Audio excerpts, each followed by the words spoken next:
It's another exciting episode of the Roundup Tech Trends and Tunes, where we break down the biggest stories in business, technology, and culture from Nigeria to the world. My name is Gloria Babaridi, your host with the most as always, and it's so exciting to be back on another episode of the show. Today's show is quite a serious one, and it's a big one because we're looking at two topics that affect our lives as individuals and as businesses. But before we go into that, I have my co-hosts, the tech entrepreneur, business mogul, the one always dissecting the business angle of the show to us all, making us understand the data, the numbers, and all that. The one and the only. I will not sing. Wale Farrow. Hello, Wale. Hi, Gloria. It's How's so it good going? to be back on the show. It's good. It's good. It's been we've been away for I don't know. It feels like a few days. Yeah. Now we're back. How are you? Good. How have you been? Very well. Our topics today quite interesting. We're talking about the Naira crisis and how it's affecting our businesses. Is your money still safe? That's the topic we're looking at. That's the question we're answering today. And then we're looking at the Japa dilemma. Relocating versus staying in this Nigeria together. Me and you. Yes, right? Is living still worth it? Do you still want to Japa? And that's around that conversation is what we're having today. So you do not want to miss out. Do not go anywhere. And very many thanks for the amazing feedback on our previous episodes. You let us understand that you've been learning a lot and it has been helpful and you are enjoying the show. Big shout out to you. And we're promising you today will not in any way be different. Welcome to the show once again. And we're moving straight into the conversation with the Naira crisis and how it's affecting businesses. Now, let's talk. You know how Naira just fluctuates to a dollar, right? Today it's 1,500. Next tomorrow is 1,000 Naira. And you're asking yourself, how are businesses coping? How is it happening? How are we making it? How are we doing it as individuals and as businesses? And joining us to dissect this Naira crisis and how it's affecting businesses is the Senior Manager, Financial Advisory at Deloitte. He's a first-class graduate of accounting. I'm proud. Guess the school. Drum rolls. Obafemi Awolowo University. My school. Wale's school. In short, the school of everyone behind the camera. If you didn't go to OAU, you went to home lesson. And he's going to be joining us today to dissect the Naira crisis. I have with me on the show the one and the only. Please welcome to the show, Mr. Suleiman Ishola. Yeah, thank you so much, Gloria. It's good to be here. You even sound like a first-class graduate. I'm not sure I still do. Yeah, it's good to be here. Good to have you on the show. How are you doing today? Very fine, thank you. And how is that financial space and all that? It's interesting seeing everything that is happening globally, locally, the reforms and everything. So it's an interesting time. Love it. And that brings me to my very first question for you. Looking at the Naira crisis, how are businesses doing it? Tell us, give us a sneak peek. I mean, that's your space. That's where you deal every day and you see experiences. I'm sure businesses come to you, a lot of individuals, to get advice on how to balance. So let us know. Even before Yeah. Mr. Ishola takes that question, I think there's perspective that I can give, even Okay. for my personal Good. and business life, for the audience to really understand the conversation that we're about to have. Over the last, I would say, 15 years, I've been fortunate to, and maybe this ties to the other topic that is coming up as well, right? I've been fortunate to spend a lot of my time in Nigeria and a foreign country. And what that means is that there's a constant need for me to have USD as a currency for some of my expenses. When I started this journey, I could buy a dollar for 180 Naira. Yeah. Around 2014, 2015. Today, it's about 1,000 550 thereabouts. As at the time of filming this. Yes, 180 to 1,000. If you look at that, about 760% or something of that nature. I didn't make it first class, but I was close. And on the business side, again, like I said, my first institutional investment as a business was a dollar investment for a foreign institutional investor. Yeah. And when you're doing investment like that, even though you are bringing it in, there's always the conversion, and when they want to go back, how do they expatriate their money and all that. Our conversion at that time was about 190. Yeah. The investor exited last year when Naira was maybe about 1,700 or something of that nature. Yeah. So this is real and is affecting people daily in their personal life, in their businesses. I'm just wondering, to Gloria's point, how has individual and businesses adjusted over the last decade to this constant shift and devaluation in our currency in Nigeria? And just before you answer, to add to that, you jump to Wale's question. First of all, help us understand what's even happening with Naira. Yeah. Because we are confused. Yeah. For example, ladies, I'm sure if the ladies watching this, you want to buy a wig, right? You reach out to your vendor today. She tells you 200,000. You're like, okay, let me quickly gather my coins. You go back in the next 4 days and she's telling you it's 360. Yeah. And you're like, what happened in 4 days? It's dollar.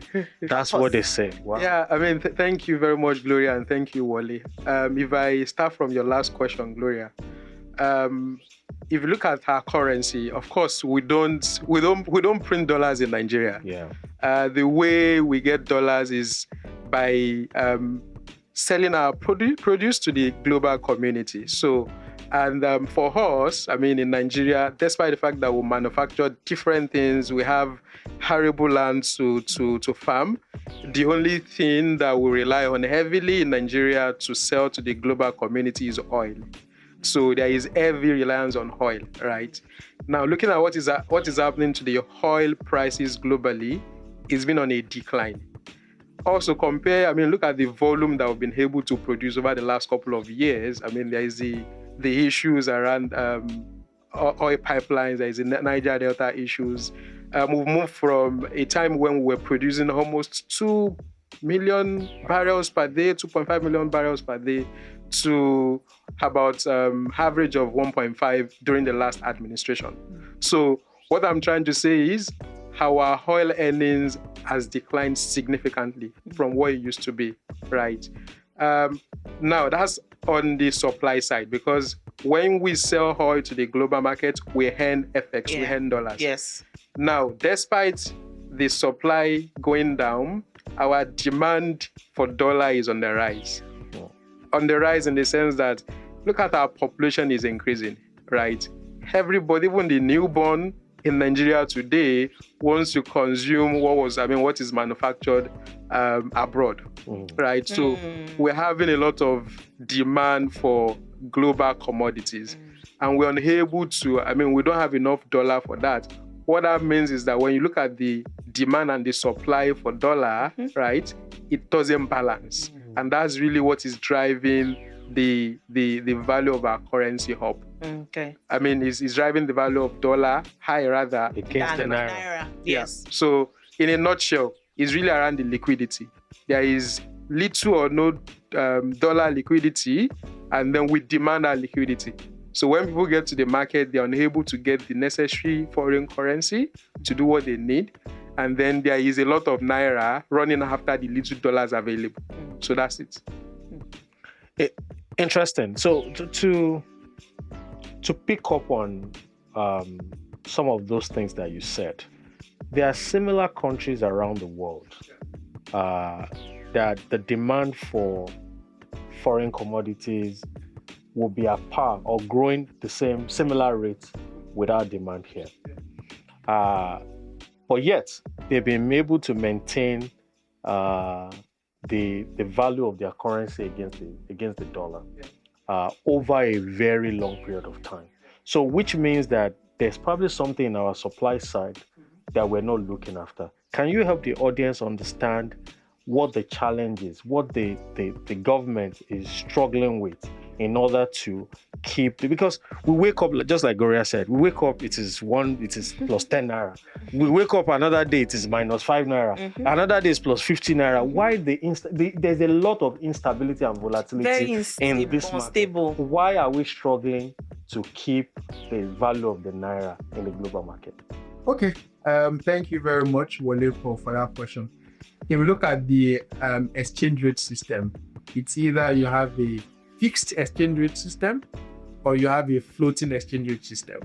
So over the last couple of years, until recently, until the new administration, we've maintained a fixed exchange rate system where the CBN, in a way, they say this is how much dollar or naira should sell for in the market. And then what happens is that CBN find a way to pay the balance. So no matter what they consider to be the real value, everybody get it at this rate. And that's why you remember there is a Form A, there is all of these that people. Yeah. So in a way, government was really subsidizing the currency, right? What we've noticed during that period was there was a lot of liquidity. Again, government had enough to fund all of this. But recently, there is no liquidity. What we've seen happen is that we've moved from a fixed exchange rate system to a floating exchange rate system where government has left it to the market to decide. Let the forces of demand and supply dictate. Based on what I've seen, those countries that are still maintaining a fixed exchange rate system, what we've seen is that, they're earning enough FX where the government is still able to supply or to support the backlog or to fund the subsidy. But unfortunately for us in Nigeria, based on the oil price, based on the volume we're able to produce, even though we are seeing improvements in production, but still government has declared that they are unable to fund that deficit any longer. Yeah. Very, very well said, Sulaiman. Now that brings me to this very important question about who exactly is earning, who exactly is having the upper hand when it comes to earning in dollars. Now, there's certain businesses that will tell you that, oh, well, please, let's earn in dollars. We like the way dollar is high and the naira is on the low. It's very good. Please, it favors us, right? Yeah. So who exactly is it affecting? Local businesses? International businesses? Please help us understand who is at the receiving end of all of this drama. Yeah, it's interesting question again. It's a mix depending on where you are at that point in time. So local businesses that only earn in local currency are negatively impacted in the sense that, in Nigeria, we depend a lot on importation. Importation for our raw materials, importations for the machineries that we use to produce, importations for all sorts of things, which means that you then need to source for dollar to be able to pay for all of these things that you import. But if, unfortunately, as a business, you only earn in local currency, you only earn in naira. It means you need to make more money for you to be able to meet your obligations in foreign currency. In fact, what we've seen is, based on the comments you made earlier, just imagine a business. And I was talking to someone in recent time, just like the example he gave. He came into Nigeria, invested in a company when dollar was 200. 200 naira to $1. He's worked hard. The business has grown. Then the EBITDA of that business was about 1 billion naira. The EBITDA of that business has grown by 5x. So it's no longer a business of 1 billion EBITDA. Yeah. It's now a 5 billion EBITDA, right? Meaning naturally, the value of the business should have grown by 5x. Yeah. Now, at In the naira point terms, in naira terms, but at the point of exit, right? Conversion. Dollar is no longer 200 naira. Yeah. Dollar is now 1.5. What that means is, despite the significant growth In naira. Investment are strong. Right? So that's the challenge businesses are facing locally, businesses that earn in FX. But on the other side, if as a business that operates in Nigeria, your costs are largely Naira based, but you are able to earn in FX, Yeah. then you'll be on the good side, because when you then translate all of that money in dollar into Naira, It's a lot of it becomes bigger, and then you still keep your costs in Naira. So, well, it's more like the last episode we had. Yeah. Work locally, earn globally. Globally, exactly. Local. Exactly. That's Local. And you know, a lot of businesses they've started earning globally in dollars. They'll tell you we don't charge in Naira anymore. Not even businesses alone, individuals, guys in the creatives. You hear videographers, photographers send you their invoice, and what you're saying is dollar. Yeah. And you're asking yourself, but we are shooting it in Lekki here in Lagos. Why are you charging me in dollars? So, Wale, looking at it, before I come to you, Solomon, I'd like to hear from you. Do you think a lot of companies will follow suit? What do you see in another 2-3 months, or even in the next 1 year, companies beginning to earn in dollars? So I think there are a number of sides to that. This creative single business owners, on one side, especially if they're doing internet-related businesses, like we spoke about in the last episode, there are channels where foreign currency earnings come, because those companies are based abroad, and they just, pay you here in foreign currency. And by extension, those guys are beginning to say, if I can earn $200 on Instagram, why can't I charge my people at that rate as well? So I see a bit of that going on. Legitimately, just like Sulaiman said, there are businesses that, because of what they do, I'm in the payment space, there are opportunities opening up on the FX side that we're beginning to look at that makes sense for us to be able to earn that way. And to your point, still keeping your cost is Naira based, so it helps you to earn more. But we also have to remember that there is a government that regulates everything that we do on the business side, and they're going to come heavily on that. If you do stuff that goes against regulation, you will be fined. So people have to be aware of that before they start saying, because I cannot just, I work with banks all the time. I cannot just send an invoice to a bank and say, pay me in dollars. Somebody's going to tell me that, are you okay? Because this is not allowed. This is not what you are supposed to do. So some people get away with it, but when it comes to the core of it, there are regulations guiding how we do transactions and in which currency we do transactions. Right. And those are not going to go. Right, Wally. Now, Sulaiman, just quickly touch on that just before we begin to wrap up the conversation. Where do we now strike a balance? Because Wale is telling you, if you like, go ahead, right? There are people that will regulate you. In as much as you want to jump on the moving bandwagon of, you want to start charging in dollars because of the fluctuation happening, right? Help us for businesses who really see that if I continue charging in Naira, it's going to affect me a lot. And they want to start out in charging in dollars. What are the steps to go about it? Help us. Yeah, I think I completely agree with what Wale said. Government will come for businesses that are charging local transactions in foreign currency. However, what we are beginning to see is businesses changing their business model to focus more on exports. So, if you then sell out of the boundaries of Nigeria, then you can charge in foreign currency. And we are seeing a lot of businesses doing that. You will see, and if you look at some businesses that the product is benchmarked to dollar, for instance, oil palm. You will see, go and check the businesses in that area. You will see their value going up. And the reason is because their prices are benchmarked to USD. So meaning even if you want to sell locally, you benchmark your prices to USD. So as USD moves, you automatically change your pricing.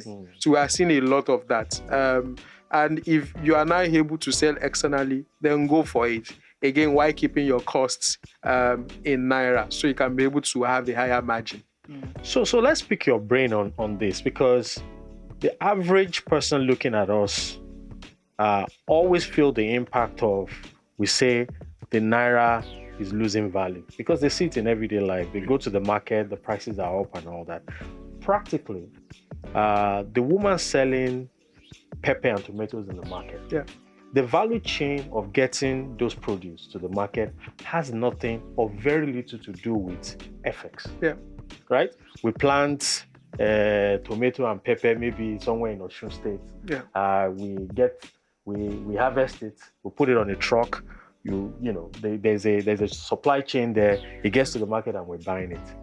What has that got to do with the value of dollar in the market? Help us understand, because for some people it's a head scratcher. It's What actually is so funny. Yeah, buy what is something, going let's on? see, you tell even Okada, sorry, how they come for me, bike. Yeah. They'll tell you it's dollar. Yes. That's why your this thing is so expensive. But he's buying Ford that is benchmarked to dollar. Okay, maybe not that one then. So Let's use the pepper. So why the value chain might have very little impact on, but remember they operate within the same community, within the same environment, and within the same economy that we all operate in. And yes, is selling pepper, he might be thinking of buying a Gucci shoe, which is also denominated in dollar. He is going to buy for, maybe not to move the pepper, but maybe to power his house, which is benchmarked to dollar. So yes, there might not be immediate impact or direct linkage, but it still operates in an economy which is in a way dollar-based. So for me, I think until the government finds a way to substitute a lot of our consumption locally, where raw materials are really sourced locally, that guy needs to buy cocoa that is, yes, we plant here, but when they bring it, it's benchmarked to dollar. So until government really finds a way to substitute locally and enhance our manufacturing capacity, so that those things that we import, we can really produce locally, then we can really eliminate that benchmarking all prices of commodities to dollar. All right. So let's talk a little bit before we close about the impact of all this on foreign investments in entities in Nigeria. Yeah. So as you're aware, over the last 5 to 10 years, definitely a decade, there's been a lot of foreign investment, especially in the technology sector of the market. At the height of it in 2022, there were about 189 deals valued at 1.2 billion. Fintech alone was close to 800 million in that whole deal. Yeah. Between 2015 and 2022, where there was a lot of transactions, over 600 foreign institutional investors were invested in local entity in Nigeria. Around that area too, we've had a major exit. There was a company in Nigeria that was exited at about $200 million.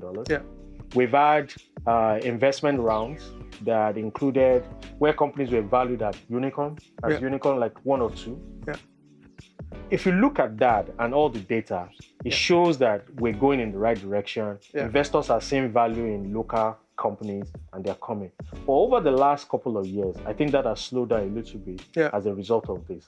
I think you mentioned the exit scenario where company grew, but the value of the investment really shrunk. How do you see this playing out? Are we going to see less and less activities? Is there going to be a shift from foreign investors to local ones? Because the value of the companies continue to grow as the value of the market is growing. But the conundrum of dollar investment to exit is a major problem. How do you see that playing out? Thank you very much, Wale. So let's take it in pieces. Look at the market cap of businesses in Nigeria, of companies that are listed in Nigeria. In 2020 was about 20 trillion naira. You convert to dollar, I think it's about, say, maybe 55 or thereabouts billion dollars. Market cap has grown by about 24% year on year, CAGR. 2024, it's now about 62 trillion dollars, right? But in USD, in USD is now about 40 billion USD. So value has been lost. Now, what it means is that now is actually a good time to invest in Nigeria because the assets are now cheaper. I mean, coming from wherever you are, you can buy assets in Nigeria at a very cheap valuation because of the devaluation in currency. Now, what we are rather seeing is that, I mean, why investors are trying to assess before they come in is yes, these assets are cheaper, but are we sure of the stability in FX? And are we sure of liquidity when it's time to exit? It's one thing to invest. It's another thing to be able to take your money out when you want to take the money out. Yeah. So yes, good time to invest, lower valuation, good assets that can grow, but would the currency be stable so that when you want to invest, the value you've been able to create in your business will not be eroded by devaluation currency. What's the impact of the lower valuation for companies? I get how the investors will look at it, but from an entrepreneurial standpoint, why is my company, will I not struggle because the valuation of my company is directly impacted by the loss of value of the naira? So again, for entrepreneur, yes, unfortunately, it's the environment they find themselves, right?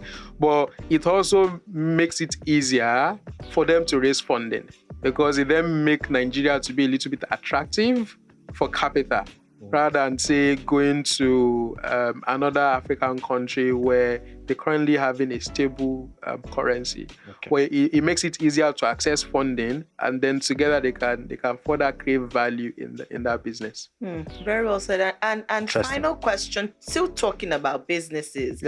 With the way the naira keeps crashing and rising and falling and rising and falling, right? Do you see a lot of businesses shutting down? Do you see them shutting down, or they'll somehow survive it? As Nigerians, we always find a way to survive harsh economic realities. Exactly. We are resilient people in Nigeria. So I would say it to be a mix of the two. Some would definitely shut down, especially the smaller companies that will struggle to raise funding to keep to stay afloat. Because they would then need much more capital to continue to operate. So if that capital doesn't come in, then they might have to close shop. But definitely for businesses that are defensive, where you are able to pass on the increase in prices and your input costs to consumers, then they'll continue to survive and have a way to manage. In Nigeria, once prices move, consumers because we feel we don't have options. So people will still continue to buy. Exactly. So there's also the arbitrage opportunity that always shows up in volatile environments like this, where some businesses will just be like, this arbitrage is what we're going to take advantage of it. And you see them really blowing up during times like this. I bet you there are companies that do not want this volatility to go away because they are cleaning up. That's for sure. It's normal now. You even hear them, Lord, let it not come down. Let the naira, let the dollar, let's say, because they're making a lot of money. Absolutely. Beautiful. So just before we run off, one rapid fire question. If you could be a foreign currency, which would you be? Of course, USD. It's a global currency. It's USD. I can navigate with a lot of things. So USD. Love it. To add to that, there's been a lot of, in recent times, tariff war created, especially in the US and by the US. Do you think that's going to have any impact on us, in our market? And would it have further impact on naira valuation one way or the other? Yeah, I believe it too. I mean, the economy is now global. The world is now really very small, right? There are no direct impact, but because again we still do a lot of importation. So when those tariffs get on those products and they find their way back to Nigeria, it means it will become more expensive. So it will have a direct impact. And in terms of the impact on our currency, I think it only means that we'll need more dollars to buy those products. So it's going to increase the demand side for FX. And at the end of the day, if we are not able to cushion the supply, it means there might be further devaluation. So we need to get ready. What a beautiful submission right here on this episode. Amazing, brain-provoking conversations from you, Sulaiman. Thank you so much for shedding. The entire essence of the roundup is just to we come here and dissect these issues. Yep. And we know that someone out there can watch our episode and they look at it. It might even be someone from the government, because we've stated here that the government has a lot of role to play, right? Yeah. It's one of two things. It's either the Naira rises, right, and doesn't crash anymore, or we gain some level of stability. Yeah. So we can plan our lives, our businesses around how stable the Naira is. Yeah. Many thanks to you, Mr. Sulaiman Ishola, for joining us on the show. We don't want to go. You did a lot. Thank you for having me. We wish we could continue this conversation, but we have to let you go. Yeah. Many thanks for coming on the show today. Thank you very much for Thank having you. me. Thank you. Thank you for coming. All right, and just before we run off to our second segment on the show today, the Jackpot Dilemma. I'm sure you know someone that has relocated or is even planning to relocate, or it might even be you that you're looking at me like this. You are not staying with me in this Nigeria to make Nigeria great again. We're going to look at that conversation, and if relocating is still worth it, do not go anywhere. The Roundup Tech Trends and Tunes will be right back.